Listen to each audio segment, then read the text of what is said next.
ಹೇಳಿದೆ ಒಂದು ಈಗ ಏನಾಗಿದೆ ಅಂದ್ರೆ ನಾನು ಕೋರ್ಟಿಗೆ ಎಲ್ಲವೂ ಕೆಲವು ಡಾಕ್ಯುಮೆಂಟ್ಸ್ ಅನ್ನು ಕೊಟ್ಟಿದ್ದೇನೆ. ಅವು ಇನ್ನೂ ಕೋರ್ಟ್ ಕನ್ಸಿಡರೇಷನ್ ಅಲ್ಲಿ ಇದೆ. ಎಪಿಪಿ ಮತ್ತೆ ನಮ್ಮ ಲಾ ವಿಂಗ್ ಎಲ್ಲ ಇದು ಪ್ರೊಸೆಸಿಂಗ್ ಎಲ್ಲ ಆಗಿ ಅಲ್ಲಿ ಹೋಗಿದೆ. ಇದರಲ್ಲಿ ನಾನು ಏನಾದ್ರು ಮಾತಾಡಿದ್ರೆ it amounts to contempt also.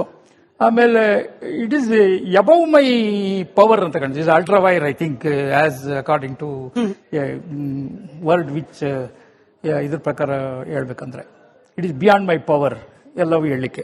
Of course ನಮ್ಮ ಎಡಿಜಿ ಹೇಳಿದ್ದಾರೆ ಅವರಿಗೆ ಕನ್ವಿನ್ಸ್ ಮಾಡಿ ಅಂತ. ನಾನು ಕನ್ವಿನ್ಸ್ ಮಾಡಬೇಕು, but it should not violate the law also. ಅವ್ರಿಗೆ ಕರೆದ್ಬಿಟ್ಟು ನಾನು ಒಂದು ಮಾತು ಹೇಳಿದೆ, ನಿಮ್ಮ ಮಗಳು ಸೌಜನ್ಯ ಸತ್ತೋಗಿದ್ದಾಳೆ, ರೇಪ್ ಆಗಿದೆ, ಇಸ್ ಎಲ್ಲ everything is okay. According to me ಪವಿತ್ರವಾಗಿ ಸತ್ತಿದ್ದಾಳೆ ಅಂತ ನೀವು ತಿಳ್ಕೊಳ್ಳಿ. ನೋಡಿ, ಕೆಟ್ಟದ್ರಲ್ಲಿಯೂ ನಾವು ಒಂದು ಸ್ವಲ್ಪ ಒಳ್ಳೇದನ್ನು ಹುಡುಕಬೇಕು ಅಂದ್ರೆ ನಿಮ್ಮ ಮಗಳನ್ನ ಏನು ಬದುಕಿಸ್ಕೊಡ್ಲಿಕ್ಕೆ ಆಗಲ್ಲ. ನಾವು CID CBI ನೋ ಬಡಿ ಈವನ್ ಯಾರು ಬಂದ್ರೂ ಆಗಲ್ಲ. ಅದು ಮತ್ತೆ ನಂತರ ಈ ಬದುಕಿಸ್ಕೊಡ್ಲಿಕ್ಕೆ ಆಗಲ್ಲ ಅಂದಾಗ ನಾವು ಏನ್ ಮಾಡ್ಬೋದು, ನಿಮ್ಗೆ ಆಗಿರ್ತಕ್ಕಂಥ ಇದಿದೆಯಲ್ಲ, ದುಃಖ ಇದೆಯಲ್ಲ, ಅದನ್ನ ಸ್ವಲ್ಪ ಮಟ್ಟಿಗೆ ನನ್ನಿಂದ ಆಗುವಷ್ಟು, ಕಾನೂನಿಗೆ ಧಕ್ಕೆ ಆಗದೆ ನನ್ನಿಂದ ಆಗುವಷ್ಟನ್ನ ನಾನು ನಿಮಗೆ ಹೇಳ್ಬೋದು. ಪವಿತ್ರವಾಗಿ ಸತ್ತಿದ್ದಾಳೆ ಅನ್ನೋದು ನನ್ನ ಅಭಿಪ್ರಾಯ. ಅದನ್ನ ಮನಸ್ಸಲ್ಲಿ ಇಟ್ಕೊಳ್ಳಿ. ಆಮೇಲೆ ಇನ್ನೂ ಒಂದು ಹೇಳಿದೆ, ಬೈ ದ ಟೈಮ್ ನನಗೆ ಗೊತ್ತಿತ್ತು ಇದೆಲ್ಲ, ಬರ್ತೇನೆ ನೆಕ್ಸ್ಟ್ ಅಲ್ಲಿಗೆ. Don't make any politics, believe the investigation officer. ಎರಡು ಪದದ ಬಗ್ಗೆ ಬಹಳ ಆಕ್ಷೇಪ ಆಗ್ತಿರೋದು ಸರ್. ನೀವು ಪವಿತ್ರವಾಗಿ ಸತ್ತಿದ್ದಾಳೆ ಅಂತ ಹೇಳಿ ನೀವು ಹೇಳಿದ್ದನ್ನ ಇನ್ನೊಬ್ರು ರಿಪೀಟ್ ಮಾಡಿ ಅದಕ್ಕೆ ಈ ಸೌಜನ್ಯ ಹೋರಾಟಗಾರರೆಲ್ಲ ಬಹಳ ಕಟುವಾಗಿ ಟೀಕಿಸ್ತಾ ಇದ್ದಾರೆ. ಅಂದ್ರೆ ಹೆಣ್ಣು ಮಗಳ ಮೇಲಾಗೋ ದೌರ್ಜನ್ಯವನ್ನ ಅದು ಪವಿತ್ರ ಅಪವಿತ್ರ ಅಂತ ಹೇಳಿ ಯಾವ ಮಾನದಂಡದ ಮೇಲೆ ಮಾತನಾಡಿದ್ರು ಅಂತ ಹೇಳಿ.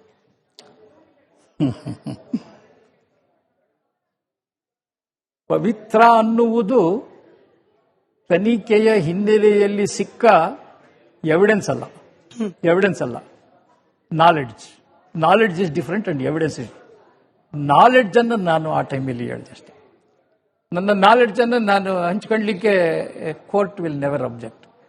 ಯಾವ ಅಂಶಗಳನ್ನ ನಾನು ಅದರಲ್ಲಿ ಚಾರ್ಜ್ ಶೀಟ್ ಅಲ್ಲಿ ಬರಲ್ಲ. ಯಾಕೆಂದ್ರೆ ಯಾರಾದ್ರೂ ಈಗ ಯಾರು ಬಾಯಿ ಮಾತಿನಲ್ಲಿ ಮಾತಾಡಿದ್ರೆ I cannot prove it unless that person admits. ನಾನು ಇಲ್ಲ, ನನಗೆ ಗೊತ್ತಿಲ್ಲ, ನಾನು ಮಾತಾಡಿಲ್ಲ ಅಂತ ಅವರು ಸಬ್ಸಿಕ್ವೆಂಟ್ ಆಗಿ ಏನಾದ್ರು ಹೇಳಿದ್ರೆ, so that my words has got no root, ಅದು ಒಣಗಿ ಹೋಗುತ್ತೆ, ಬೇರಿಲ್ಲದ ಸಸ್ಯ ಆಗ್ಬಿಡುತ್ತೆ. ಹಾಗಾಗಿ ನನ್ನ ನಾಲೆಡ್ಜ್ ಪ್ರಕಾರ ಹೇಳಿದ್ದೇನೆ ವಿನಃ ಎವಿಡೆನ್ಸ್ ಪ್ರಕಾರ ಆ ಮಾತೆಗೆ ಹೇಳಲಿಲ್ಲ, ಕುಸುಮಾವತಿಗೆ ನಾನು ಹೇಳಲಿಲ್ಲ. ಅಷ್ಟಿದೆ. ಅದಕ್ಕಿಂತ ಹೆಚ್ಚಾಗಿ ನಾನು ಹೇಳಿದೆ, ನನ್ನ ಸಹೋದರಿಯನ್ನ ಭಾವನೆ ಮೇಲೆ ನಾನು ಹೇಳ್ತಾ ಇದ್ದೀನಿ ಅಂತಲೂ ಹೇಳಿದೆ.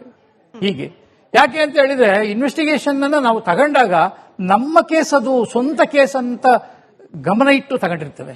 ಹೀಗೆಲ್ಲ ಇದೆ. ಈ ಪವಿತ್ರವಾಗಿ ಸತ್ತಳು ಅನ್ನೋ ನಿಮ್ಮ ಪದ ಬಳಕೆಗೆ ಪೂರಕವಾಗಿ ಈ ಜಜ್ಮೆಂಟ್ ಕಾಪಿ ಪೇಜ್ ನಂಬರ್ 76ರಲ್ಲಿ ಒಂದಷ್ಟು ಅಂಶಗಳನ್ನು ಇಲ್ಲಿ ಉಲ್ಲೇಖ ಮಾಡಲಾಗಿದೆ ಸರ್. ಎಸ್ಪೆಷಲಿ ಡಾಕ್ಟರ್ ಅದಮ್ ಅವರು ಕೊಟ್ಟ ಮೆಡಿಕಲ್ ರಿಪೋರ್ಟ್ ನ ಆಧಾರದ ಮೇಲೆ ಇಲ್ಲಿ the vagina admits 2 fingers bleeding present, uterus was with normal size ಅಂತ ಹೇಳಿ ಉಲ್ಲೇಖ ಮಾಡಲಾಗಿದೆ. ಇದು ನೀವು ಬೇರೆ ಬೇರೆ ಮಾಧ್ಯಮದಲ್ಲೂ ಕೂಡ ವಿವರಿಸಿದ್ದೀರಿ. ಮತ್ತೊಮ್ಮೆ ವೀಕ್ಷಕರಿಗೆ ಗೊಂದಲ ಇರೋ ಕಾರಣಕ್ಕೆ ಇಂಟರ್ ಕೋರ್ಸ್ ಆಗಿಲ್ಲ ಅಥವಾ ಆಗಿರೋ ಸಾಧ್ಯತೆ ಇಲ್ಲ ಅಂತ ಹೇಳಿ ಇಲ್ಲೆಲ್ಲೂ ಉಲ್ಲೇಖ ಮಾಡಿಲ್ಲ. ಯಾಕೆ ಹಂಗಂದ್ಬಿಟ್ರು ರುದ್ರಮುನಿ ಅವರು ಪ್ರಶ್ನೆ ಕೇಳ್ತಿದ್ದಾರೆ. I went early in the morning to Ujire. ಆಗ ಅವರ ಆಬ್ಸೆನ್ಸ್ ಅಲ್ಲಿ ಏನ್ ಇನ್ವೆಸ್ಟಿಗೇಷನ್ ಮಾಡಬೇಕು, ಲೋಕಲ್ ಪೊಲೀಸ್ ಆಬ್ಸೆನ್ಸ್ ಅಲ್ಲಿ ಏನ್ ಇನ್ವೆಸ್ಟಿಗೇಷನ್ ಮಾಡಬೇಕು ಅನ್ನೋದನ್ನ ಚಾಕ್ಔಟ್ ಮಾಡ್ಕೊಂಡಿದ್ದೆ. ಸೊ ದಟ್ ಇಮಿಡಿಯೇಟ್ಲಿ ನಾನು ಐ ಅಪ್ರೋಚ್ಡ್ ಡಾಕ್ಟರ್ ರಶ್ಮಿ, ಉಜಿರಿನಲ್ಲಿ ಸಿಗ್ತಾರೆ. ಸ್ಟಾರ್ಟಿಂಗ್ ಅಲ್ಲಿ ನಾನು ಅಷ್ಟೇ ಪರಿಚಯ ಮಾಡಿ, ನಾನು ಐ ಆಮ್ ನಾಟ್ ಇದು ಡಿಗ್ ಮಾಡಿಲ್ಲ ಏನು ವಿಚಾರನ. ಒಳಗೆ ಹೋಗಿ ನಾನು ಇಂಟ್ರೊಡ್ಯೂಸ್ ಮಾಡ್ಕೊಂಡೆ, Soujanya case investigation officer CID ಹೀಗೆ ಬಂದಿದ್ದೇನೆ, ಹೀಗೆ ಇದು ನೀವು ವರ್ಡ್ ಬೈ ವರ್ಡ್ ಎಕ್ಸ್ಪ್ಲೈನ್ ಮಾಡಬೇಕಾಗ್ತದೆ, ಇದನ್ನ PM ರಿಪೋರ್ಟ್ ಅನ್ನು ಎಕ್ಸ್ಪ್ಲೈನ್ ಮಾಡಬೇಕು. That is only available things. ಈಗ ಡೆಡ್ ಬಾಡಿ ಇಲ್ಲ, ಯಾವುದೂ ಇಲ್ಲ, ಏನಿಲ್ಲ. ನೀವೇ ಲಾಸ್ಟಿಗೆ ಅದು PM ಮಾಡುವಾಗ ಅವರ ಡೆಡ್ ಬಾಡಿಯನ್ನ ನೋಡಿದ್ದು ಮತ್ತೆ ವೀಕ್ಷಿಸಿದ್ದು ಮತ್ತೆ ಒಳವಕ್ಕೂ ವೀಕ್ಷಿಸಿದ್ದು ಈಗೆಲ್ಲ ಇದೆ ಅಂತ ಹೇಳಿದ್ರು. ಆಗ ಅವರು ಹೇಳಿದ್ರು, ಇಲ್ಲ ರೇಪೇ ಆಗಿಲ್ಲ ಅದಕ್ಕೆ ಅಂತ. ಅವರು she has voluntarily expressed, I has not asked. ಇನ್ನು ನಾನು ಇನ್ನೂ ಸ್ಟಾರ್ಟೇ ಮಾಡಿಲ್ಲ. ದಟ್ ಈಸ್ ಅದು ಸ್ಟಾರ್ಟ್ ಮಾಡಿದಾಗ ಹೇಳಿಲ್ಲ ಅವರು, ಸ್ಟಾರ್ಟಿಂಗ್ ನಲ್ಲೇ ಹೇಳ್ಬಿಟ್ರಿ ವಾಲಂಟರಿ. ಹೇಗೆ ಹೇಳ್ತೀರಿ ಏನು ಅಂತ ಕೇಳಿದೆ. ಇಲ್ಲ ಆಗಿಲ್ಲ, ಇಲ್ಲಿ ಏನಾಗುತ್ತೆ ಅಂದ್ರೆ ಡೆಸ್ಪರೇಷನ್ ಏನಾಗುತ್ತೆ, ನಾನಿನ್ನು ಯಾವುದು ಡಾಕ್ಯುಮೆಂಟ್ಸ್ ಅನ್ನ ಸರಿಯಾಗಿ ಒಂದಾದ್ಮೇಲೆ ಒಂದು ಸ್ಟೆಪ್ ಬೈ ಸ್ಟೆಪ್ ಹೋಗಿಲ್ಲ. PM ರಿಪೋರ್ಟ್ ಅನ್ನ ತಾಂಡಿದ್ದೇನೆ. PM ರಿಪೋರ್ಟ್ ಬಗ್ಗೆ ಅದು 3 ಪೇಜ್ ಇದೆ, ಅದರಲ್ಲಿ ಯಾವುದಕ್ಕೂ ಹೋಗಿಲ್ಲ ಇನ್ನ ನಾನು. ಈ ಕ್ವಶನ್ ನಂಬರ್ 1 ಅಲ್ಲಿಂದ ಶುರು ಮಾಡ್ತೇನೆ, ನೀವೇಗೆ ಸ್ಟಾರ್ಟ್ ಮಾಡ್ತಿರೋ ಹಾಗೆ. ಸೊ ಅವ್ರು ಹೇಳಿದ್ರು ಆಗಿಲ್ಲ ಅಂತ, ಶಿ ಹ್ಯಾಸ್ ಟೋಲ್ಡ್ ವಾಲಂಟರಿಲಿ. ಅದನ್ನು ಮೈಂಡಲ್ಲಿ ಇತ್ತು, ಅವರೇ ಹೇಳಿದ್ದಾರೆ. ಆಮೇಲೆ ನಂತರ ಹೇಗೆ ಏನು ಅಂತ ಹೇಳಿದ್ರೆ, ಇಲ್ಲ ಅವರಿಗೆ ಏನಾಗಿದೆ ಅಂತ ಹೇಳಿದ್ರೆ ತೋರಿಸಿದ್ರು ಅವರು PM ರಿಪೋರ್ಟ್. ನೋಡಿ ಇಲ್ಲಿ ಬರೆದಿದ್ದೇನೆ, ಇದು ಏನಾಗಿದೆ ಅಂತ ಹೇಳಿದ್ರೆ ಈ ಇದಿದೆಲ್ಲ ಏನು ವೆಜೈನಲ್ ಸ್ವ್ಯಾಬ್ ಅಲ್ಲಿ ಮಣ್ಣಿದೆ. How vaginal swab how you are collected, pipette ಅಂತ ಒಂದು ಏನೋ ಇನ್ಸ್ಟ್ರೂಮೆಂಟ್ ಇರ್ತದೆ ಕೆಮಿಕಲ್ ಇವರಿಗೆ.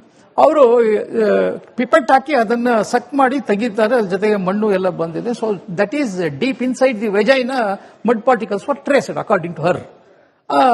ಡೀಪ್ ಇನ್ಸೈಡ್ ನೋಡಿ, ವೆಜೈನ್ ಇದು ಆಸ್ ಎ ಸೈನ್ಸ್ ಹಿನ್ನೆಲೆಯಲ್ಲಿ ಮಾತಾಡ್ಬೇಕಂದ್ರೆ ಅಲ್ಲಿ ಏನಾಗಿದೆ ಅಂತ ಹೇಳಿದ್ರೆ, it is a very, I am biology student also, ಡಿಗ್ರಿನಲ್ಲಿ BSc ಬಾಟ್ನಿ ಅಂಡ್ ಝುವಾಲಜಿ.